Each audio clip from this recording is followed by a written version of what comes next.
Ta'ala wa barakatuhu. Jazakallahu khairan for joining us. I'm Ustadha Davina Kanani. You are on with us for the homeschooling show, alhamdulillah. So I'm here today with Sister Nadia. Alhamdulillah, Jazakallahu khairan for joining me.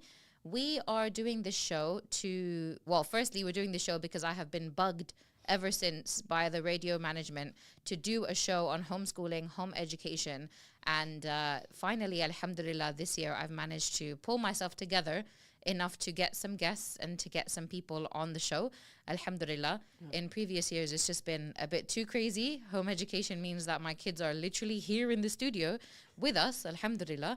And so having had a baby a couple years ago, it's tough, subhanallah. But alhamdulillah, super excited for this show.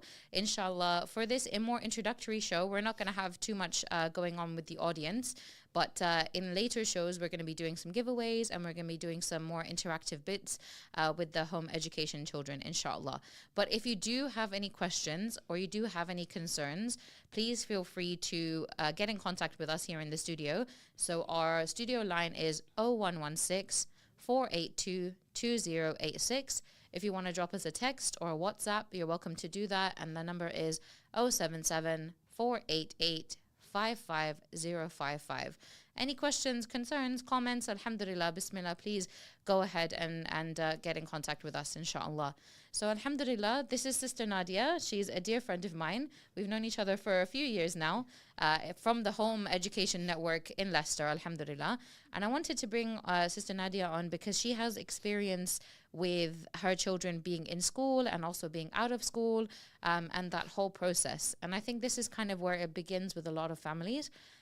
There's not a lot of sisters, I have to say, who initially, when their children are young, make the active decision to home educate. And it's usually after sending them to school, then that's when they start to understand that there's actually an alternative. And this is kind of where we want to jump in right now and find out a little bit more about Sister Nadia's experience. So, alhamdulillah, I just want to ask you it's going to be a very easy question for me, but a harder question for you, which is just, why did you actually decide to home educate? What was your process? Assalamu alaikum, and thank you for having me, Sister Davina.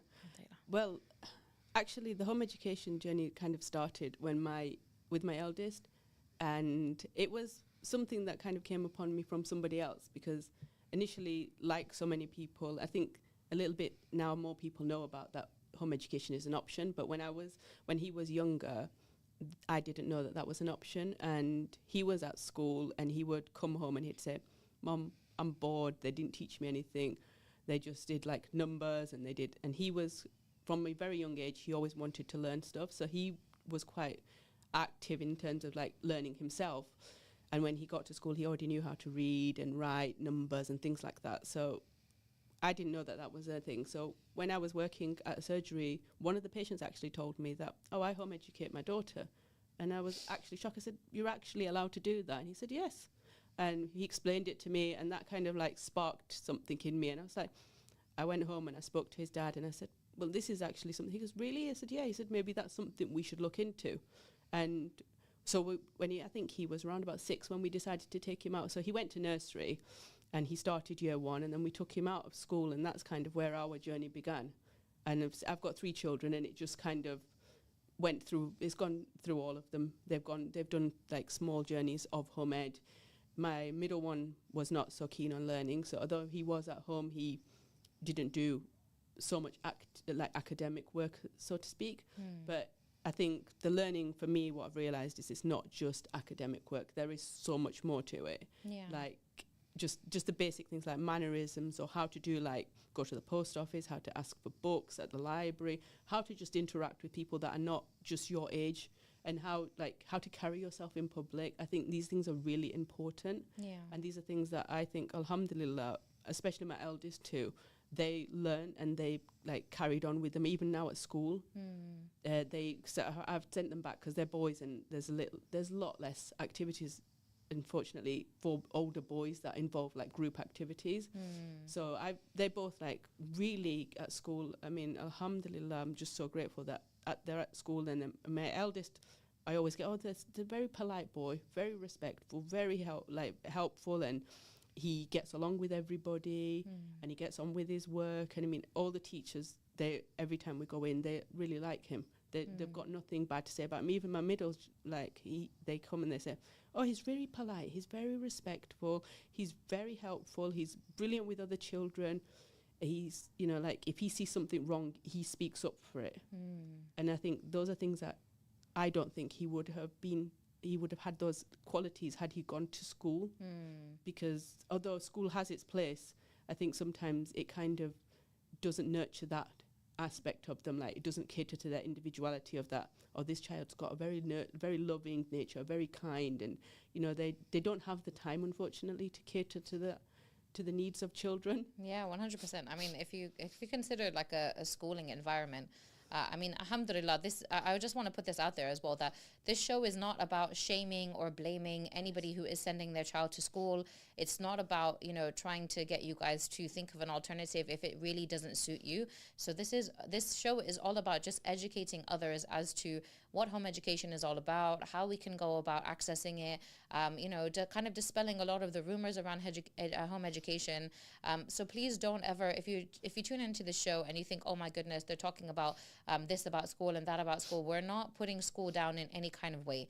We're just giving an alternative, and we're just showcasing that there is a better alternative to schooling if you are able to access it. It doesn't mean that everybody is able to be able to put that foot forward, right, Nadia? Yeah, it's not something that every family can do. No, definitely. I mean, there is, especially with the younger kids, I think it's a lot easier. I mean, my youngest is 6, and the way that he is and the way people say to me, oh, he's amazing. I mean, I go to groups where there's non-Muslims and they attend and they absolutely love him. They say, oh, he's amazing. I want to take him home. I want 6 of him because he's the most laid back and chilled out person. I mean, he goes and he says, it's okay, I'll wait, you go first. And if there's somebody that needs help, he'll go and support them. Mashallah. And I think these things don't necessarily be doing in a classroom setting because understandably so, they've got 24 to 30 children per class, and maybe 1 or 2 teachers, 1 teacher and a teaching assistant, you know, and it's very difficult. And I do one-on-one, and obviously you've got 2 girls, and you do with them, and it's like, it is hard. It's hard, yeah. Even with just even like just 1 with to 1 2. or 2, Yeah. So, you know, I mean, I can understand and I respect teachers and the jobs that they do, 100%. and it's hard for them. Yeah. And I think that's why home education is a really good route. I mean, for me, I think I always find like 6 is such a young age for a child to be in like have to go to school and start formal learning. I mean, my youngest is 6, and I don't think that he would love learning like he does now if he was at school, because now when he feels like it, he picks up a book. I mean, I've seen him reading books that I've taken from the library for myself on like procrastination or time management and things, and he'll start reading these books and he starts spelling out the words, and it's because I don't tell him to do it. It's because he wants to do it. And exactly. I mean, these are like very high level books that he's trying to read. No, that's fantastic. But I think you've touched on a really a good few points there, actually, Nadia, because I think one thing is that, you know, school might not always be able to cater to each individual child's nature, right? And there are some children who have natures that are a lot more fragile. Yes. So I'll give you an example. You know, one sister, I remember when we were talking, we had a home education meeting, and alhamdulillah, we were talking about her reasons why she chose to home educate. And she said, you know, one of her daughters, while she was at school, you know, she was getting changed for PE. And her daughter felt very uncomfortable and would ask, you know, can I go and get changed like in the bathroom stall, right? And the teacher was incredibly demeaning to her and was saying, oh, you need to be more confident. You need to, you know, this is, you know, quite childish behavior. You know, she was only around, I think, 9 or 10 years old. But the teacher was very accustomed to just children being children and just being able to change in front of each other and it being very quote unquote innocent to them. But this child had more of a shy, modest nature, and that's okay as well, you know. Actually, it's interesting you say that, because my eldest, they still at secondary school get changed together. I mean, they do boys all together, but they still get changed together. And because obviously the modesty nature of children, especially in our Islamic culture, he's actually said to me, I don't feel comfortable. And he asked, and he spoke to them. And that's, you see, the other children don't have the confidence to do this. He had the confidence to say, look, I'm not comfortable. And he spoke to his teacher and he made arrangements to get changed in the shower area so that he doesn't have to be with everybody else. Yeah. I mean, even my youngest was the middle one, he's the same. He's like, had that arrangement made with the teachers because he felt, this is not right for me. This is, I mean, he was the same at primary school too. And alhamdulillah, I'm just so grateful that they've actually come. They when he was in primary school in year 5 and 6, he was in a school that catered to those needs, because the teacher said to him, you can go in the toilets and get changed. Alhamdulillah. But the other children were okay with it because they were so used to it. Yeah. Having been only at school from a very young age, they didn't know any different. Yeah. So for them it was quite normal. And I think in primary schools it's very strange because they have all the children get dressed together, boys and girls. Yeah. Which I find really peculiar, to be honest myself. It can be quite uncomfortable as well. Like, yes. and for me, like, it was also the fact that this sister, she understood the nature of her child, right? Yes. And she knew that, look, my child is not comfortable with this. Whether Yes. you think she should be more confident is not the point. It's not about your opinion as the teacher. It's about the child and what they are comfortable with, right? And the sad reality is with school, it's kind of like it's a lottery in some senses, because you might have a great teacher for one year, and then the next teacher might not be so great, might not be so understanding. And so that's the only thing with school when it comes to teachers. Teachers are fantastic, and my parents are teachers. So let's be honest, like, I have nothing against teachers whatsoever. You can imagine both my parents are teachers. They ran their own private college for a number of years. Mashallah, Allahumma barik, they are fantastic teachers even now. They teach my kids whenever they come around. They're always teaching them things. They came from different perspectives in life. But my point being is that with teachers, it is a bit of a luck of the draw kind of thing. Some teachers are a lot more accommodating. Some teachers are not. Some teachers are a lot more forthright, and some teachers are not. Yeah. So it is a bit more, it's out of your control as a parent as well sometimes with the teachers. So that's another reason why being your own teacher to your children can sometimes make it a little bit more comfortable for you and your child. Yeah. The one thing that I really liked about what you said in regards to what your sons went through was this idea that homeschooling children are not confident. Right? This idea that they're not sociable, they're not confident, that, where are you going to socialize your children if you home educate them? Like, for me, I think this has been the question I've been asked constantly since I started home educating. So much. Yes. And I don't really understand it, because I swear my entire schedule of my week revolves around their social calendar. It doesn't revolve around me and what I do. I think they have more of a social life than we do. Seriously, subhanAllah, the amount of things that they have going on, alhamdulillah, especially below the age of sort of 10, mashallah. Yeah. I have to say there's so many great clubs, there's so many, amazing activities. Alhamdulillah, me, myself, I provide activities and sessions for children. But there are many other sisters who do the same thing. And honestly, when I say it's, subhanAllah, we're so blessed as well to live in our city. But our model of the way we do things in Leicester is actually something that other cities can replicate. Yes. It just takes time and it takes effort from people, right? Yeah. But one thing that you touched upon as well was the lack of facilities and activities and things for older boys. Yeah. This has been a concern that I have been speaking to many, sheikhs and many different brothers around Leicester. I've not personally spoken with the brothers, but contacts, right? Through contacts, alhamdulillah. But one thing that has come to light is this lack of there being facilities and it being easy to home educate older boys. So it is understandable for you, Nadia, that you decided to send them back to school, because if you don't find their facilities and you don't find a system to get them involved with, it can be very difficult. And right now there are only a select few brothers that are available during the week to provide things for home educating boys. They work. Yeah, 100%. And this is the thing, like, alhamdulillah, we're not trying to put the system in Leicester down, but as a home educators, you can be flexible. Yeah. It's not all about, home education and that's it. It's hard line. We're not ever going to school. We're never going to, ever change our minds. It is flexible. Yeah. It's about finding the right balance 100%. For what works for you. Alhamdulillah. When you were saying about the socializing thing, I mean, if you meet my 6-year-old, you wouldn't think he was home educated. Yeah.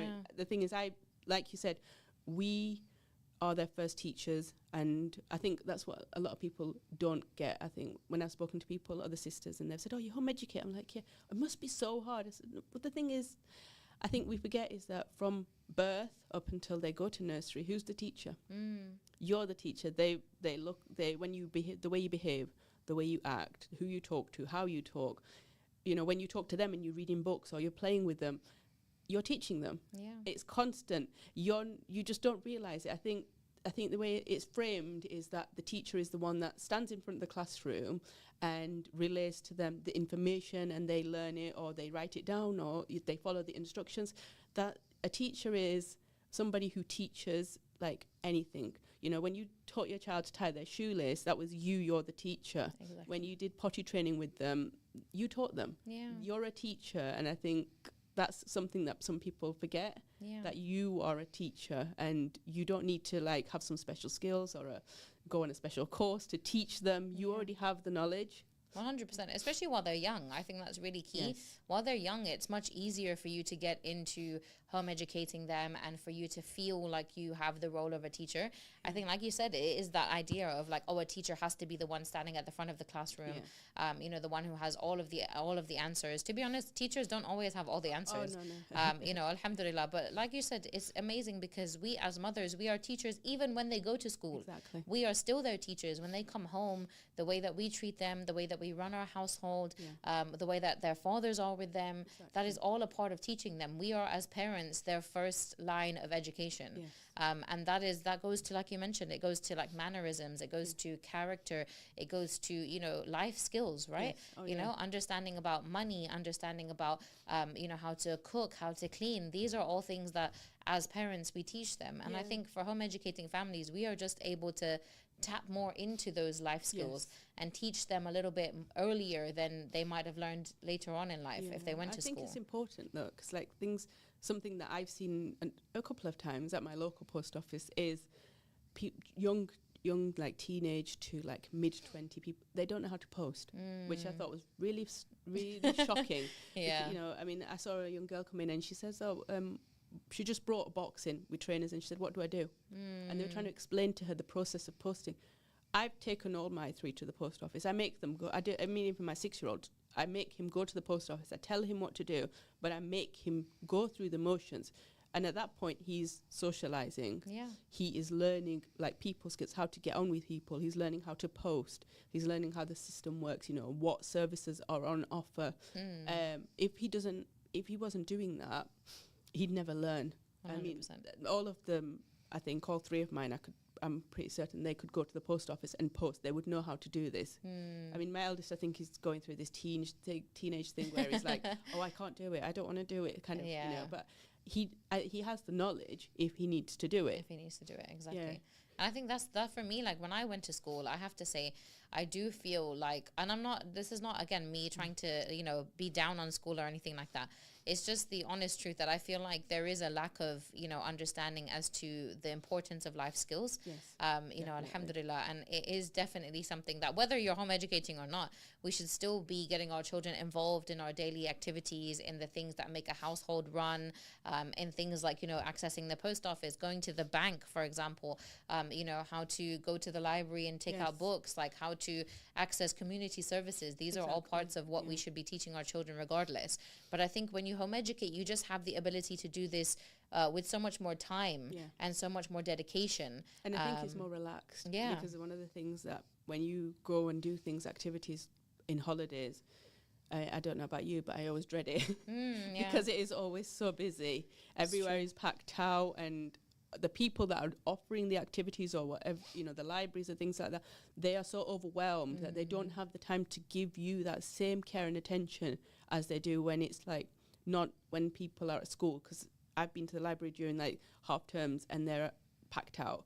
And, you know, if I send my son and I go and ask him for a book because he's looking for a book and he's like, can you find it? And I said, no, you need to go and ask because, you know, if I'm not here, that's the system, isn't it? He has to go and ask and they will find it for him and they can help him. So it's like if he goes outside of school, it's easy. They give him so much care, so much attention and time. Inside, like when the children are like you know, in their half term and things, it's like they don't have that same time and effort. But they also, you know, it's like they don't get that same input if that makes sense. Yes, 100%. And I think I want to ask you, Nadia, actually, just from your own experience, how did you find the years that you did home educate? How did you find your family unit? Like, how did you find your, like, you know, your family were interacting, and how did you find the fact that you're, like, what was your relationship with your children during the home educating years? Oh, I don't know, it's not something you can describe. It's really like, it's so different. I mean, for me, like my youngest, because obviously he's now home ed, I can say it is like I'm so close with him, and like he's so intuitive in all of me. Like if I'm upset, he knows. Like the other day we were talking, and he said, I can feel your heart's going faster. You're feeling a bit upset, because he was talking about his late grandmother. And obviously that got me a little bit emotional. And I said, I'm okay. He said, no, I can tell. He said, it's okay to be upset. And it's just that like bond is completely different. It's like, it's something, it's so indescribable. It's like a connection, like no other. It's like I know his ins and his outs, and he knows mine, and he knows like, oh, my mum's like, she's not feeling too good, or she's upset, or she's, you know, he's got that. Like even my eldest, I know they're at school, both of them, but like now they still understand me. It's like we have like, I can say stuff without like having to say stuff, and they will understand that, oh, mum means this, or she's after this, or you know, it's very different. Like I think when they go to school, because you spend less time, you, especially from a young age, I think some people obviously, unfortunately, they can't, you know, they have to work and things like that. So some people, they send their children to school from the age of like 2, 3, 4, and that is a lot of lost bonding time. And you know, inshallah, I hope that later on in life they do get to create that, because sometimes it's out of your control. Definitely, 100%. I think the bond when it comes to home educating and family, I think that for me really kind of made my decision, because when I was making the decision to home educate, I had to really reflect on my own schooling experience, right? And you know, alhamdulillah, I'm thankful that I have a decent enough memory that I remember what my schooling days were like. Alhamdulillah, I know a lot of sisters, you know, they forget all about what school was like, and then they kind of start afresh. For me, it was very vivid for me. Alhamdulillah, I'm not sure why, but it just was. But one thing that I used to see a lot of was like the pedestal that teachers are put on. And I'm not saying that they don't deserve to be respected and honored, but I would never say to anyone that they should respect and honor their teacher more than their parents. And one thing that I found really difficult was seeing my parents having to answer to the teacher, right? My parents having to sit there during parents' evening and, you know, having to, you know, listen to the way that their child is doing in school. Really kind of just, when I remember it now, it kind of just made me feel like, wow, my teacher is more in tune with my education and where I'm going in life than my own parents are. That my parents have to come in twice a year to get somebody else to tell them where my education is, how am I doing. And I don't put it down to parents at all. I just put it down to the way the system is, because the emphasis is so heavy on education, on a successful career and what that's supposed to look like, that parents, sometimes we lose ourselves in this rat race of life, right? And when you're working and your children are going to school, you don't always keep up with them. And that for me was really difficult, because I didn't want that kind of relationship with my children. I wanted to be able to spend time with them, to know what they were going through, to be there for them, to help them with what they wanted to do, right? And I always felt it was a little bit forced. Education was a bit forced with me, because I had so many creative interests, but it was always more like, you know, and I'm not sure if this is more of an ethnic thing as well, that it was always like, no, get your education, finish it, get a degree so that you're set up for life, right? And I'm like, right now, alhamdulillah, I'm not ungrateful for the degree in my education, because it has helped me with the experiences I've had in life, but it wasn't necessarily what I would have chosen for myself. You know, and I say this to people when they ask about, oh, you know, I studied law, for example. So I have my bachelor's in law and I became a solicitor. I don't practice anymore. But initially, in my first year of university, I wanted to drop out and go to pastry school. Now, when I finished university, I actually started my own baking business, because that's how much I loved baking, that I actually wanted to drop out and go into patisserie. And Allahu alim what would have happened to me if I had. But you know, it was kind of like, I'm not ungrateful for what I went through, again, like I mentioned, but at the same time, because my parents weren't so in tune with me, it was hard for them to accept the choices I wanted to make. And so I feel like I made choices to make them happy. Yeah. Does that kind of make sense? Yeah, no, it definitely and does. now with home education, I see with my oldest, she's 7, and I'm able to talk to her about, okay, where do you want to go in life? Like, what are you interested in? Yeah. How can I help you to gain better understanding of what you're interested in? Yes. You know, and alhamdulillah, I have a different understanding as to their success in this life. Yeah. That it's not all about, okay, education, certificates, exams, making sure that they have this kind of career set up for them. It's actually really more so about them as individuals. Yes. Giving them a voice as to how their life will go. Yeah. And I have to say, you know, subhanAllah, there's a lot of science that is that supports this as well, that in the first sort of 18 years of life, you spend the most time with your children. Yeah. And then after they turn 18, it's like incrementally as they start to move into other parts of their adulthood, the time gets less and less and less each year, basically. And I feel like I always wanted to make sure that I spent as much time as I could with my children, creating that relationship, having those bonds, and, you know, being able to do things like travel. You know, alhamdulillah, one of the perks of home education is traveling, right? You can travel without having to worry about, you know, holidays and being fined and the expensive costs. Exactly, subhanAllah. And this kind of plays on to the fact that, you know, home education is not always something that people can do, because, you know, it does have financial limitations. You know, subhanAllah, things in the home education world are not free. No, you know, we do have many free resources, but if, for example, there are subjects that you are not so confident in, you do have to kind of outsource a little bit. You do. So it is one thing I want to talk to you about was that when you took your oldest out of school, you mentioned that you had a discussion with your husband about the process. I want you to go, just tell me a little bit more about that discussion, because I think we kind of, as mothers, when we hear about home education, we, you know, get very happy and excited and we want to do it.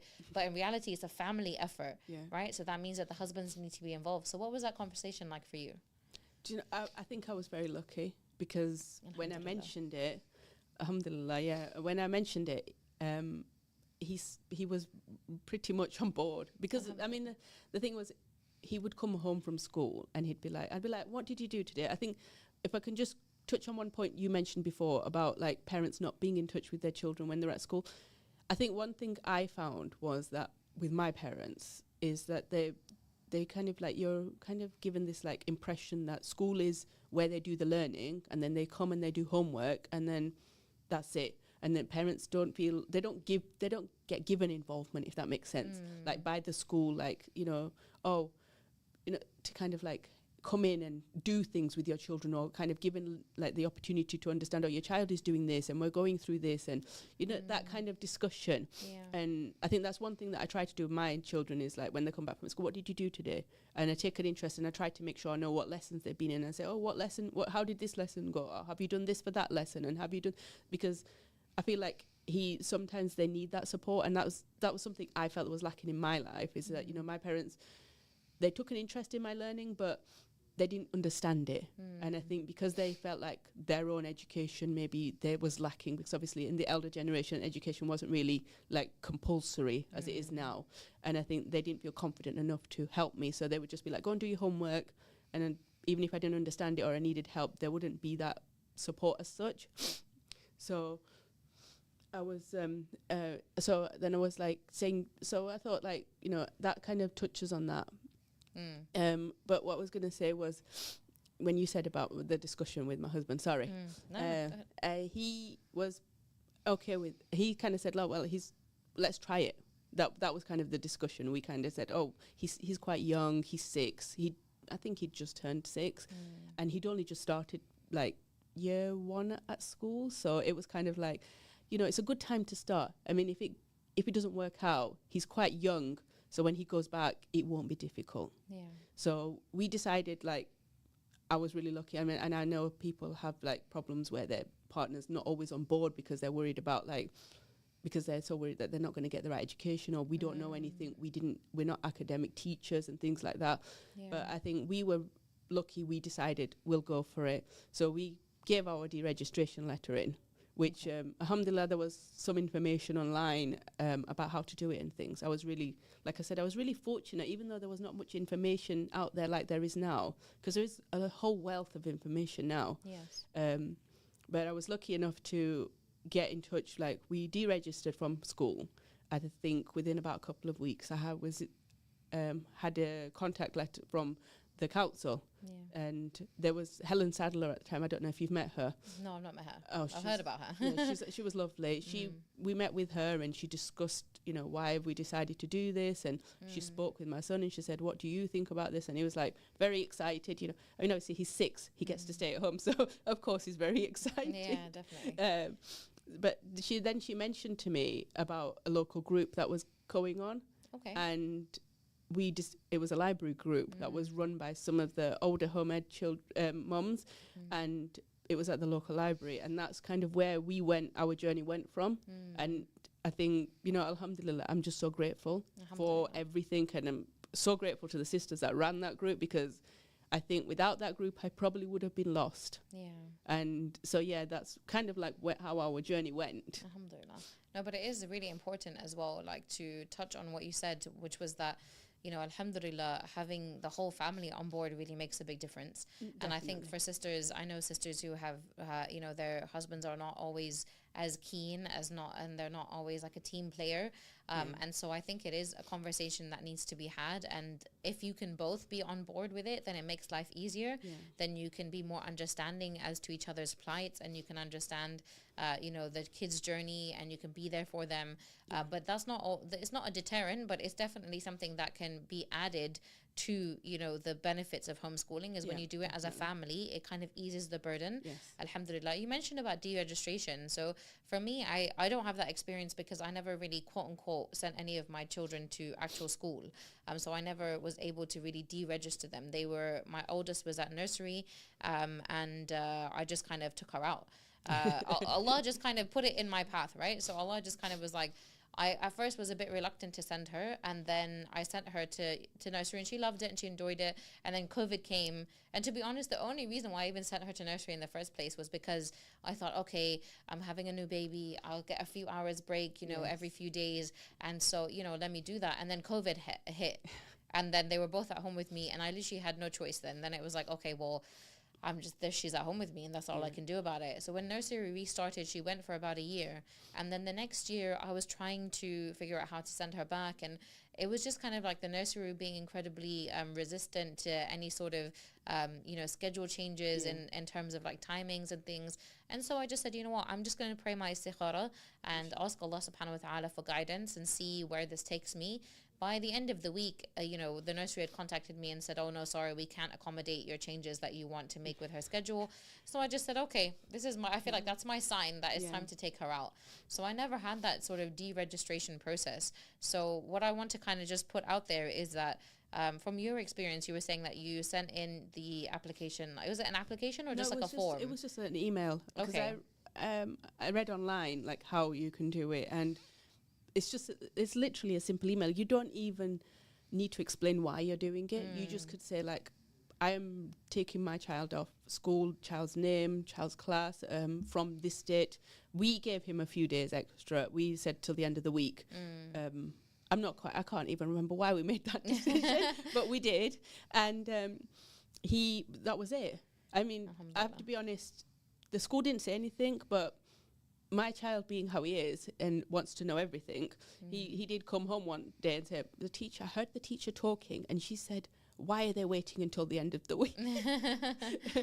So, I said, they didn't say anything to me, but, obviously they was having this private discussion, which wasn't so private because he heard it. Yeah, alhamdulillah. But I've actually had the experience twice. The second time it wasn't so easy. And I think this is an experience that I've read that quite a few people have had, and alhamdulillah mine wasn't too bad because I was prepared, which is that my middle one, he went to school, but I started taking him and he would cry, he would scream, and obviously I'm sure we've seen the sight of children doing that, and we're made to believe it's normal. He'd go, I don't want to go to school, but then the problem really came was weekends. He'd be like, Amma, do I have to go to school on Monday? Please don't make me go to school on Monday. And he'd spend a weekend doing it. And I was thinking, this is not right. He should not be spending a weekend worrying about something that is happening on Monday. He's only 7. Yeah. He was obviously 8. He was about 7 or 8. And I just thought, that doesn't, in my heart, it doesn't sit right. And I went and I dropped him off, and they'd shut the door really quickly. And another time I went, I dropped him off. I waited around, and he was screaming and crying, and then the teacher had to stand in the doorway to stop him. And that point, I just said, just forget it. I said, let him go. I'm taking him home. And I walked out of school. I just could not do it. Yeah. And I took him home, and then I sent in the letter, and I just said, like, I want to take him out. And they said, oh, we just want you to come in and have a normal, like a informal discussion. We want to talk about why you want to take him out. I went in, and they said to me, oh, why do you want to take him out? And I explained, and they said, oh, you sure it's the right idea? Because it's just going to make it worse for him when you do want to eventually put him back into school. And I said, no. And they said, look, you need to just rip off the Band-Aid and just drop him off at school and then walk away. And I think that in my heart, it's not, I can't do that. I can't, just drop him off and leave. That's not my personality. It's not, it was like, when I decided I want to be a mother, I decided I wanted to be a mother, like a proper, like I want to be there for them and, support them and nurture them and be that system that they need. And it just didn't feel right for me. Yeah. And I said, look, I can't do this. But alhamdulillah, I was so lucky because just a short while later, COVID hit. So he wouldn't have got to school anyway. Yeah. So, I mean, like I said, for a few years while he was at home during COVID, he didn't really do any formal learning. He would drag his heels, and we would butt heads over the fact that I need him to sit down and do some learning. But I think the thing that I didn't realize is how much he actually was learning. Because when he did go back to school, because I thought, I don't want to be that person that's held him back. 100%. And I sent him back, and he flourishes now. Yes, he was a little bit behind when he went back in year 5 of primary school, but now he flies. The teachers love him. He loves school. He gets on with everybody. He's the person that if he sees a wrong, he will go and say, like, somebody's bullying somebody else, he stands up for the underdog. He's really good like that. And he's got this, like, he's very fierce but very kind. And I don't think he would have been that same person had he gone to school, because he would have just, like, I don't know, I find some of the children, especially when they go to larger schools, they're very robotic because they're all taught to behave the same way. Yeah. And they, it is 100% too difficult for teachers. They don't have the right resources. They don't have the time to cater to the needs, like you've said before, of the individual child. Yeah, 100%. So alhamdulillah, we just got a little question in here. Jazakallah khairan, Alia, alhamdulillah.